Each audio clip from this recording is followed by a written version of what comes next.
A love, forbidden, that awakened hell. A tragedy whose echoes still reverberate through the Appalachian Mountains decades later. Within these misty peaks, where isolation breeds secrets deeper than the hollers themselves. One family's story stands as a haunting testament to the consequences when bloodlines become tangled upon themselves.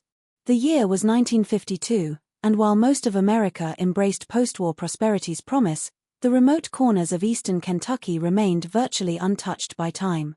For 6 generations, the Blackburn family had called these mountains home.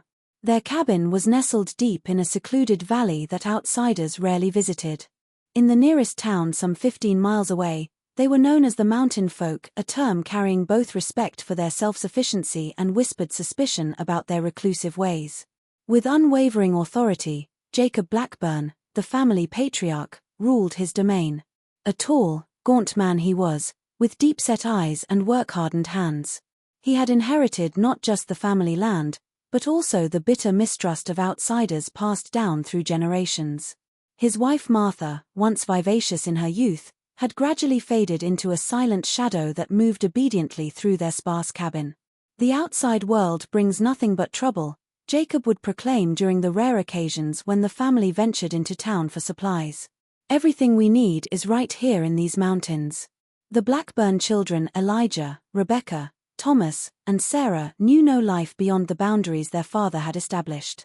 Their education came not from schools, but from the harsh lessons of mountain survival and the Bible passages Jacob recited by firelight. The nearest school was simply too far to reach, a convenient truth Jacob leveraged to keep his children isolated from outside influence. What townspeople didn't know was how the Blackburns' isolation had warped the natural order of things.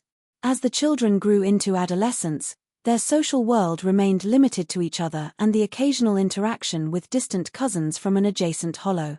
The absence of normal social connections created a dangerous vacuum where boundaries blurred and nature's taboos weakened.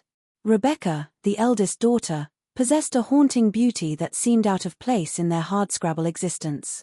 High cheekbones, unusual amber eyes, and a quiet grace that didn't come from her immediate lineage, but rather echoed back to her grandmother, a woman who had arrived from outside the mountains decades earlier. Her brother Elijah, 2 years her senior, had watched his sister's transformation from child to woman with an interest that transcended ordinary brotherly protection.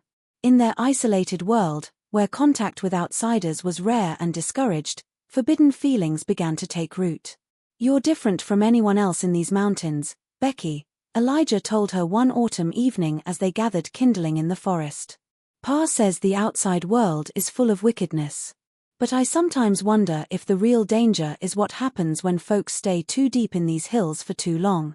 What began as confused affection between siblings evolved into something darker. A relationship that violated nature's most fundamental taboo. By the time Rebecca turned 17, she was carrying a secret that would eventually break their family apart and expose generations of hidden truths about the Blackburn lineage. Dr. William Harrison, the county's only physician, first encountered the Blackburns when Martha finally convinced Jacob that Sarah's persistent cough required medical attention. The doctor's trained eye noticed subtle signs that triggered his professional concern: the children's unusual facial features, the recurring health issues, and most troublingly, the way Rebecca protectively cradled her midsection when she thought no one was looking. "That family isn't right, Doctor," Harrison confided to his wife that evening. "Something unnatural is happening up there. Something that medicine alone can't fix." The doctor's suspicions were confirmed months later when Rebecca appeared at his office, her pregnancy undeniable. What followed was a reluctant confession that sent ripples of shock through the small community. The truth of her child's parentage exposed generations of intermarriage within the extended Blackburn clan, cousins marrying cousins, uncles marrying nieces, and now the ultimate taboo between siblings. The local sheriff, bound by duty but hesitant to intervene in mountain affairs, finally rode up to the Blackburn cabin with Dr. Harrison and the county social worker in tow. What they discovered was a family system that had turned dangerously inward upon itself for decades. "In all my years wearing this badge," Sheriff Miller would later testify, "I have never seen a situation quite like what we found in that hollow. Those children were victims of isolation as much as anything else. Cut off from the world. with no understanding of what was natural and what was forbidden. The revelation tore through the small community like wildfire, forcing longtime residents to confront uncomfortable truths about the isolation of their mountain neighborhoods and the secrets that could fester in such seclusion. Check if you're already subscribed to this channel. You won't want to miss a single episode of these hidden American histories that reveal the darkest corners of our nation's past. Stories most historians are afraid to tell. The investigation into the Blackburn family revealed a disturbing pattern that stretched back generations. County records, dusty and incomplete as they were, suggested that the family's isolation hadn't been accidental, but deliberate, a calculated withdrawal from society that began in the 1870s when Jeremiah Blackburn, Jacob's great-grandfather, led his extended family deep into the mountains following a violent dispute with authorities over land rights. What started as a temporary retreat became permanent seclusion. The Blackburns established their own small community, intermarrying with a handful of other families who shared their distrust of government and desire for independence. As decades passed, these families became increasingly interconnected, with marriage options limited to an ever-shrinking pool of potential partners. Dr. Harrison's examination of the family medical history revealed the devastating consequences of this isolation. The Blackburn children exhibited classic signs of genetic disorders resulting from consanguinity, distinctive facial anomalies, developmental delays, and a pattern of recurring health issues that had been dismissed as mountain sickness, but were actually the manifestations of recessive genetic conditions concentrated through generations of inbreeding. The human body contains warnings against this very thing, Dr. Harrison explained to the county judge. When closely related individuals have children together, harmful genetic traits that might otherwise remain dormant can emerge with devastating effects. Rebecca's pregnancy progressed with ominous difficulty. By her 7th month, complications forced her to remain at the county's small hospital under Dr. Harrison's watchful eye. Her child, a boy born 2 months premature, entered the world with multiple congenital abnormalities that confirmed the doctor's worst fears about the consequences of the family's interbreeding. The infant's conditions weren't just bad luck, the doctor noted in his medical journal. They were the inevitable result of generations of genetic compression, with the sibling relationship being the final, most destructive link in a chain that should never have been forged. The baby, named Joseph, survived against all medical expectations. However, his health challenges were profound: a heart condition, significant developmental delays, and physical characteristics that marked him unmistakably as a child of closely related parents. As the legal system struggled to address the Blackburn situation, social workers delved deeper into the family's history. They discovered journal entries from Martha Blackburn that revealed her own tragic story. She herself had been born of a union between first cousins and had been given to Jacob as a bride when she was just 15, continuing a tradition of arranged marriages within an increasingly limited family network. "These mountains hold our stories," Martha had written in shaky handwriting. "Some are beautiful, but others should never be told. I pray my daughters find a path out that I never could." The journal also revealed Martha's growing concerns about Jacob's controlling behavior and his insistence on keeping the family isolated. She had recognized the unhealthy attachment forming between Elijah and Rebecca, but had been too fearful of her husband's reaction to intervene effectively. Elijah, when finally questioned by authorities, displayed a troubling lack of understanding about why his relationship with Rebecca was problematic. Having been raised with minimal education and almost no exposure to societal norms, his moral compass had been shaped entirely by the isolated mountain community and his father's distorted teachings. "She's mine to protect," he insisted during questioning. "Pa always said family takes care of family and outsiders bring nothing but harm." Thomas and Sarah, the younger Blackburn children, revealed through careful interviews with child psychologists that the relationship between Elijah and Rebecca wasn't the only troubling dynamic in the family. They described a household where boundaries were blurred across generations, where family loyalty was invoked to justify controlling behavior, and where questions about their increasingly apparent health problems were dismissed as God's will. The extent of the family's isolation became even more apparent when investigators discovered that the children had never received vaccinations, had never attended school, and had almost no concept of life beyond their mountain hollow. Their worldview had been entirely shaped by Jacob's paranoid perspectives and the limited social interactions within their closed community. Local historian Evelyn Carter, who had been documenting Appalachian family histories for decades, provided crucial context. What happened with the Blackburns represents an extreme version of patterns that existed throughout isolated mountain communities. When geographic isolation combines with cultural isolation and poverty, the results can be devastating across generations. Carter's research revealed that the Blackburn case, while shocking, wasn't entirely unique.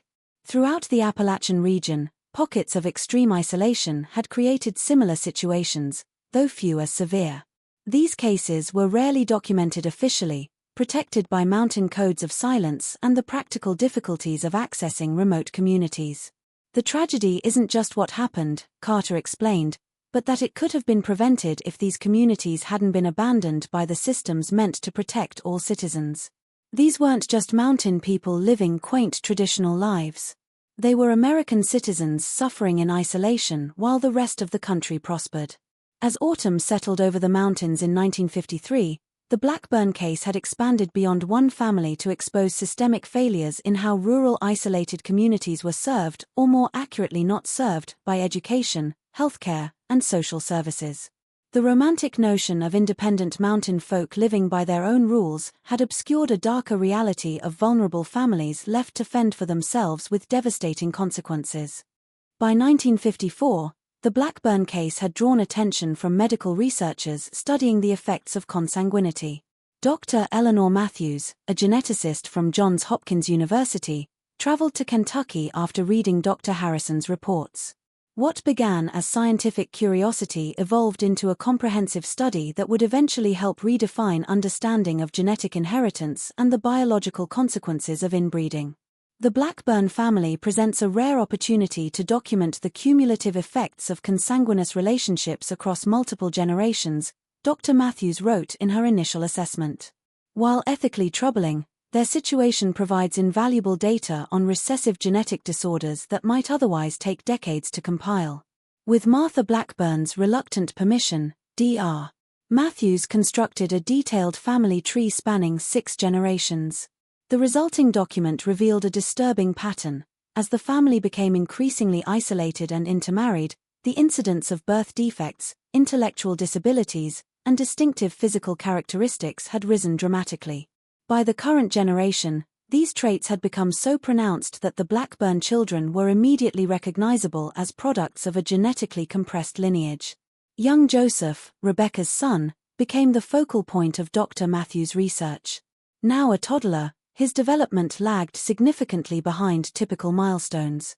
His distinctive facial features, widely spaced eyes, low-set ears, and an unusually small jaw were consistent with known genetic syndromes resulting from parental consanguinity.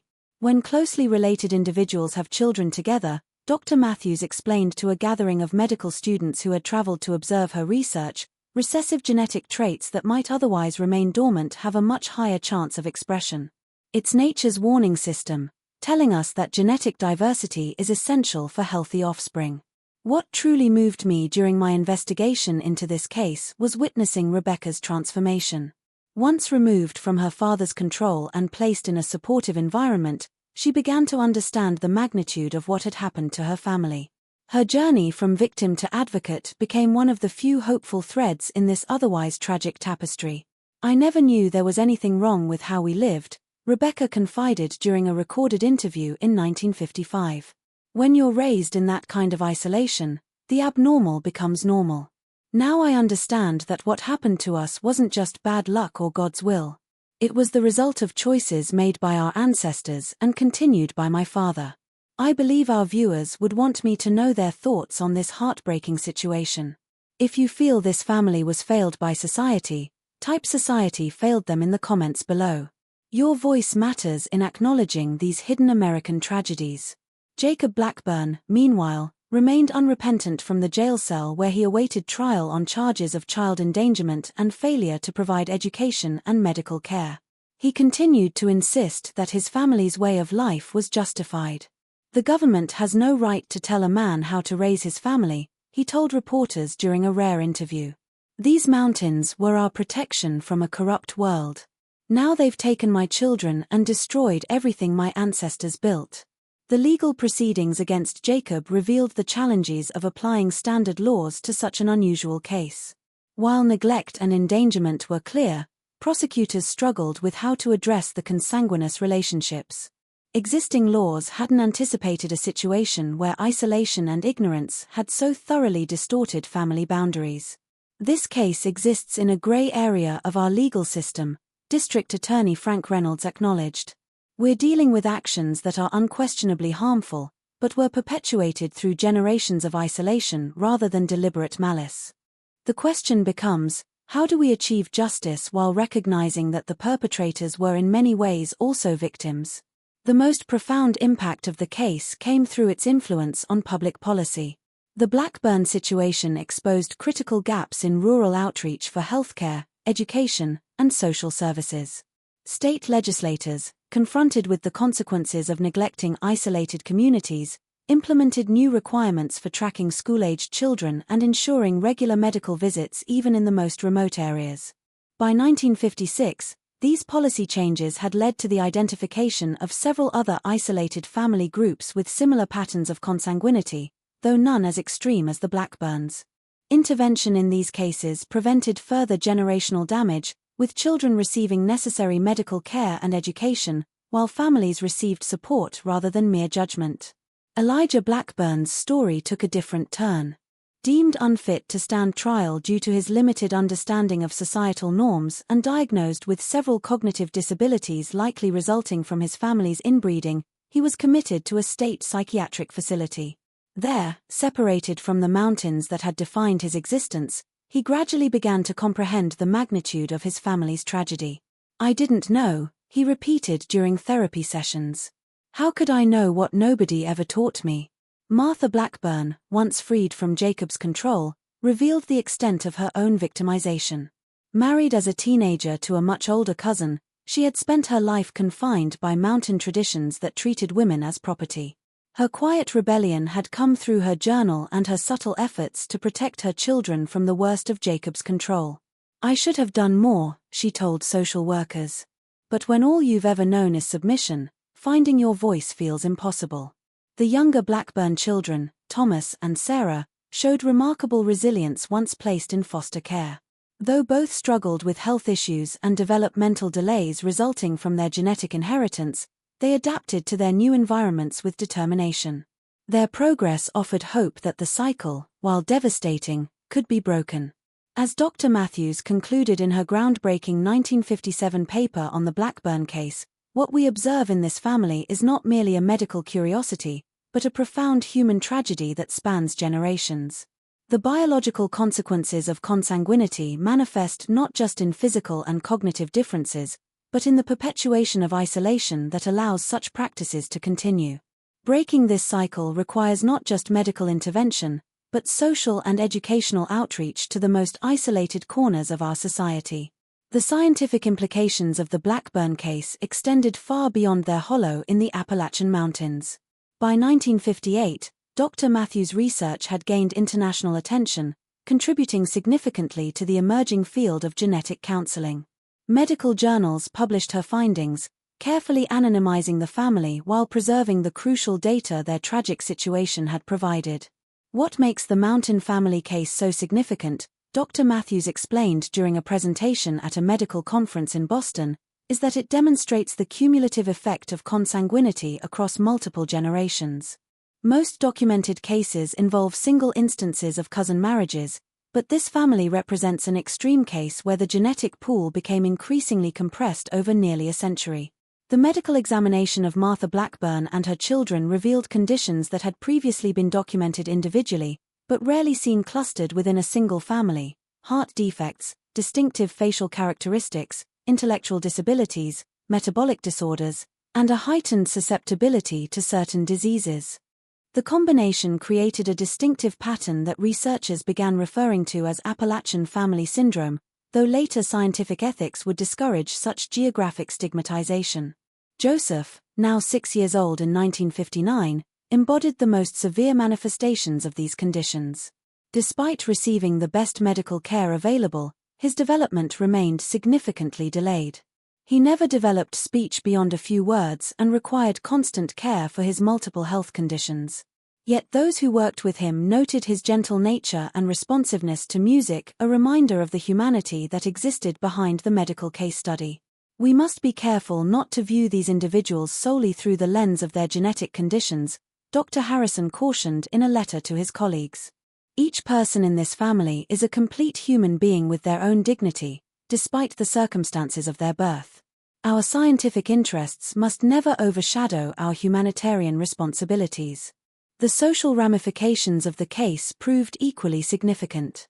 As news of the mountain inbreeding spread, public reaction revealed deep-seated prejudices about Appalachian communities. National newspapers published sensationalized accounts that reinforced negative stereotypes about hillbillies and mountain folk, often ignoring the complex social and historical factors that had contributed to the isolation of such communities. Sociologist Dr. James Bennett from the University of Kentucky pushed back against this narrative, documenting how economic factors, historical distrust of authorities stemming from exploitative coal and timber practices, and geographic isolation had created the conditions where such family structures could develop and persist. What happened with the Blackburns represents an extreme outcome of systemic abandonment, Dr. Bennett wrote. When communities are denied access to education, healthcare, and economic opportunity for generations, they develop alternative social structures that may include practices the wider society considers taboo. The appropriate response is not disgust, but recognition of our collective failure to include these Americans in our nation's progress.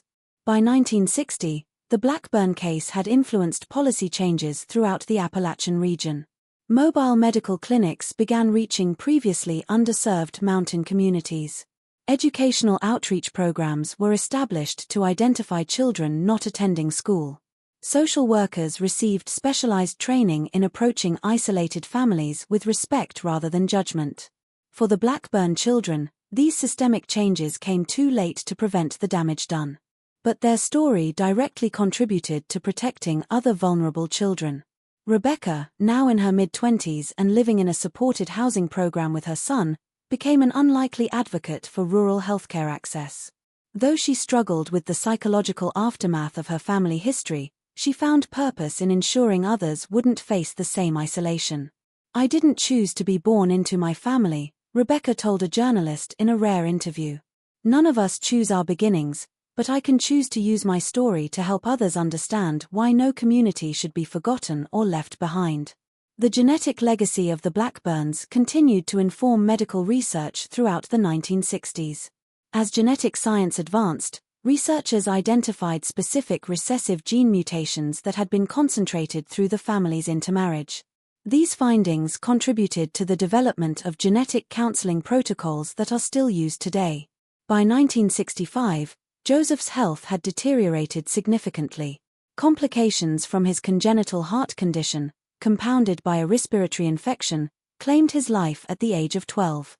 His passing represented both a personal tragedy for Rebecca and the culmination of generations of isolation and intermarriage. Medical researchers, with Rebecca's permission, conducted a thorough genetic analysis that provided invaluable data on the specific mechanisms through which consanguinity had affected his development. Joseph's life, though brief, has contributed significantly to our understanding of genetic inheritance, Dr. Matthews noted in her final report on the case. His medical legacy will help prevent similar suffering for countless future children. Martha Blackburn, who had found some measure of peace working as a housekeeper for a kind family in a neighboring county, reflected on her family's journey during a recorded oral history project in 1967. "These mountains hold both beauty and danger," she said, gazing toward the ridges that had once been her prison. "I don't blame the land for what happened to us. I blame the walls we built, not just the physical ones, but the ones in our minds that kept us apart from the wider world." Jacob Blackburn died in prison in 1968, still insisting that the outside world had destroyed his family rather than saved them from practices that had doomed his children to suffering. His unrepentant stance highlighted how thoroughly isolation can distort perception, creating alternate moral universes where harmful practices become normalized and defended. The younger Blackburn children, Thomas and Sarah, found different paths forward. Thomas, despite his learning difficulties, developed skills as a carpenter and eventually established a modest but independent life. Sarah, whose health issues were less severe, completed a high school education and married, choosing to live far from the mountains that held such difficult memories. Nearly 3 decades after the Blackburn case first came to light, I returned to the hollow where their cabin had once stood. By 1980, the physical traces of their presence had almost entirely vanished. Nature had reclaimed the clearing with young trees pushing up through the rotted remnants of the cabin's foundation. Only a collapsed stone chimney remained as evidence that a family had once made this remote spot their home. Yet the echoes of their story continued to resonate, both in the local community and in the broader understanding of genetic science and rural healthcare policy. The Blackburn case, though largely forgotten by the general public, had left an indelible mark on how medicine approaches the rare but persistent issue of consanguinity in isolated communities. Dr. William Harrison, now in his 70s and retired from medical practice, agreed to revisit the site with me. As we made the difficult trek up the overgrown path, he reflected on how the case had transformed his understanding of rural healthcare. Before the Blackburns, I thought my responsibility ended at treating whatever ailments walked through my door, he admitted. Afterward, I realized that true healthcare means reaching out to those who don't or can't seek help on their own. Some of the most vulnerable never make it to a doctor's office. The policy changes sparked by the Blackburn case had proven remarkably effective. Educational outreach programs had identified and integrated previously isolated children into school systems. Mobile medical clinics had established regular schedules serving remote communities. Social workers had developed culturally sensitive approaches to providing services without judgment. These interventions had significantly reduced instances of consanguinity in the region, though occasional cases still emerged in the most isolated pockets. When they did, the response was no longer sensationalism and moral outrage, but compassionate intervention focused on protecting children while preserving family dignity whenever possible. Rebecca Blackburn's life had taken an unexpected turn by the late 1970s. Following Joseph's death, she had channeled her grief into education, eventually earning a GED and then training as a community health worker. By the time of my visit, she was working with a rural outreach program, using her unique perspective to help bridge the gap between medical professionals and isolated mountain families. "I can speak both languages," she explained during our interview at her modest home in a small town some 50 miles from her childhood hollow. "I understand the fear and mistrust these families feel toward outsiders. But I also understand what isolation can cost them. When I knock on a cabin door, they see someone who knows their ways, not just another government official." Now in her mid-40s, Rebecca showed few physical signs of her family's genetic history, just the distinctive amber eyes that had been passed down from her grandmother. The most significant inheritance she carried was an intimate understanding of how isolation can warp perception and how difficult it can be to recognize harmful patterns when they're all you've ever known. "I don't blame my parents the way I once did," she reflected. They were products of their own upbringing, trapped in patterns established generations before they were born. What happened wasn't evil in the way outsiders imagined. It was the result of ignorance perpetuated by isolation. The scientific legacy of the Blackburn case continued to inform genetics research. By the 1980s, advancements in genetic testing had made it possible to identify carriers of recessive disorders before conception, allowing for informed family planning. The specific genetic markers identified in the Blackburn lineage had contributed significantly to this progress. Dr. Eleanor Matthews, whose career had been largely defined by her work with the family, published a comprehensive 30-year follow-up study that tracked the health outcomes of all surviving Blackburns. Her findings confirmed the gradual dilution of genetic issues once family members integrated into the wider population and formed relationships outside their compressed genetic pool. "Nature favors diversity," Dr. Matthews concluded in her final paper before retirement. The Blackburn case demonstrates both the consequences when that principle is violated and the remarkable resilience that emerges when it's restored. Elijah Blackburn, who had spent decades in institutional care, passed away in 1979. His medical records revealed how psychiatric treatment had gradually helped him understand the nature of his family situation. In his final years, he had achieved a degree of peace, even corresponding occasionally with Rebecca and expressing regret for patterns he had perpetuated without comprehending their harm. Thomas and Sarah, the younger siblings, who had been removed from the family as children, had maintained contact with each other, but chosen different relationships with their past. Thomas had embraced a fresh start, rarely speaking of his childhood and establishing a new identity removed from the Blackburn history. Sarah had taken a more integrative approach, working through her experiences in therapy and eventually reaching a place where she could acknowledge her past without being defined by it. The most poignant aspect of my investigation came when local historians shared with me a collection of letters Jacob Blackburn's grandfather had written in the 1870s, discovered in a county historical archive. These documents revealed that the family's retreat into isolation had begun not as a rejection of society's values, but as a response to exploitation and discrimination. What started as a temporary withdrawal for self-protection had over generations evolved into a harmful separation that ultimately damaged the very family it was meant to preserve. If you've watched until this point, you clearly appreciate these deep dives into America's hidden histories. Leave a comment saying, "I watched until the end so I can know who truly values these stories from our nation's shadows." Subscribe to our channel for more untold American histories. Hit the like button if you found this story educational and share it with others who appreciate learning about the complex realities of our past. Your support helps us continue bringing these important stories to light, ensuring that even the most isolated corners of American history aren't forgotten. The Blackburn story ultimately isn't simply about the consequences of consanguinity. It's about the dangers of extreme isolation, the importance of inclusive social systems, and the delicate balance between respecting cultural differences and protecting vulnerable individuals. It's a reminder that no community should exist beyond the reach of education, healthcare, and child protection.